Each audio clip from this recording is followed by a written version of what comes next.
Hi, it's Sherri from A Quilting Life, and I'm here today with the August block of the month.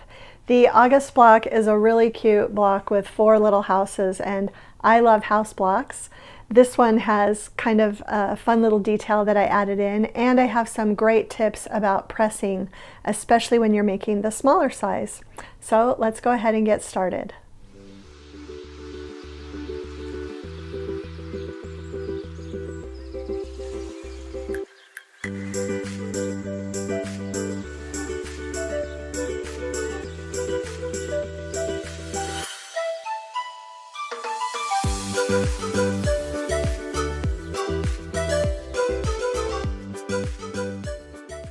Okay, so here is my 12-inch finished block, and I absolutely love how this turned out.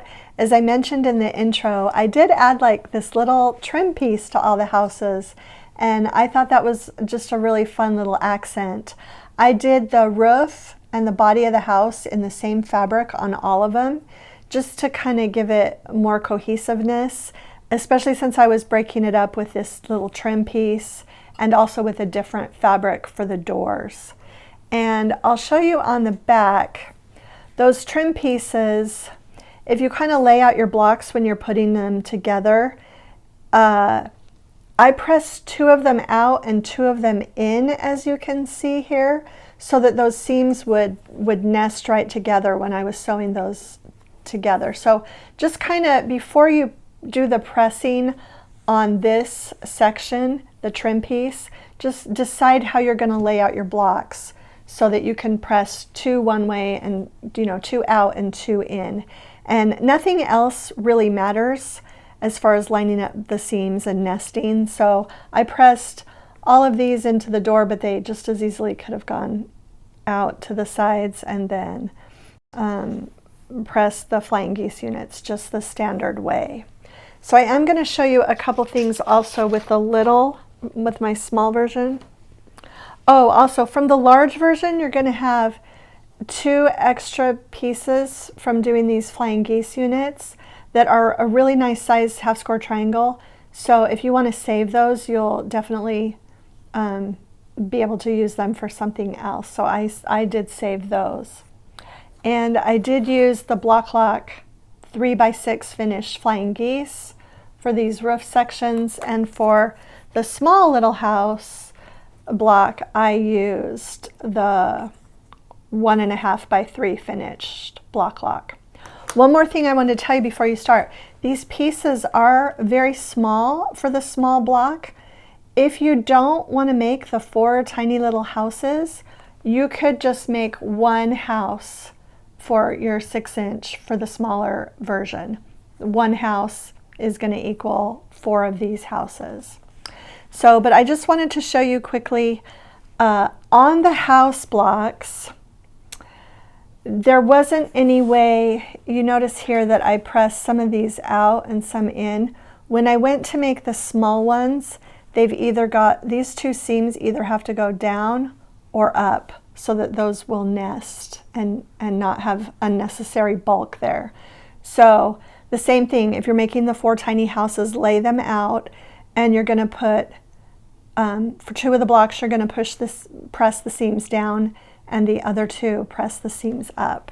And so it's basically just the flying geese unit, the trim piece, and you can tell I actually had this sewn together, and then I thought I would take it apart and show you how to do it. And then this section, and I did press this to the door on these smaller blocks, because after I got done with the bigger block, I realized, oh, maybe I do want to press them to the door. So anyway, it's just the door and the side house unit, and then the trim piece and this.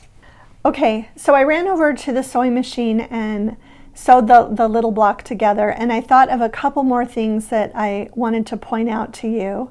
For one thing, I did this on both blocks.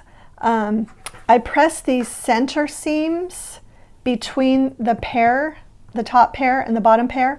I pressed those open, but when I sewed the top section to the bottom section, I pressed those seams up so that those flying geese so that I wouldn't be pressing any fabric on top of that flying geese. And that just eliminated a lot of bulk. And that is a tip for both the large block and the small block. So seams between the blocks, press open, but between the top unit and the bottom unit, press up towards the top unit, and that'll allow those flying geese units to be flat.